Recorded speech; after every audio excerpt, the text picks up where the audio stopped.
फैगौ 15 सेप्तेम्बराव बड'लेण्ड बुब्लिनि जोनोम सान। बड'लेण्ड बुब्लिया देग्लाय 3थि बोसोर कमप्लिट जानो थांगासिनो। आंनि गोसो गोरबोनिफ्राय आङो कंग्रेचुलेशन्स बावहरो। बड'लेण्ड बुब्लिया जोंनि हारिनि गेजेराव समाजनि मोजां मोजां रादाब लाबोनानै जेरै गोबां मानसिफोरनि गोसोखौ गोजोनग्लाय होनो हादों, बेबायदिनो फिउचारावबो आरो साबसिननिफ्राय साबसिन रादाब फोसावनानै बयनिबो गोसोखौ आरोबाव साबसिन मोनहोबावनो हाथों।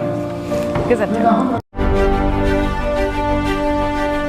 हारि राव बासियालासे राजखान्थि रांखान्थि अरायबो उदां आरो सैथो खौरां नोंथांजों लोगोसे बड'लेण्ड बुब्लिखौ फल' खालाम। मोनसे गोजोनथाव खौरां। गोजोननि नोगोर क'क्राझाराव थानाय बाजार इन्डिया आरो MRM हस्पिटाल साखाथियाव बड'लेण्ड थेरापिस्ट सेन्टाराव थुब्ला ब्रह्मआ गुबुन गुबुन रोखोमनि सानाय सुनाय गोनां सुबुंफोरनि थाखाय फाहामथाय होनाय जायो। जेरै जान्जि सानाय, हान्थु सानाय, गोदोना सानाय, आदै सानाय, आफादावदै सानाय, जानजि जरा सानाय, खर' सानाय, सिनस्रि जरा सानाय, बैफोरबायदि सुबुंफोरनि सानायफोरखौ फाहामथाय होबोगासिनो दं। सोरबाफोर बे बेरामाव गोग्लैनाय सुबुंफोरा बे खाबुखौ लानो हागोन। गोबां मिन्थिनो थाखाय नैबे जानबुं नङाव फन खालाम 9974030738।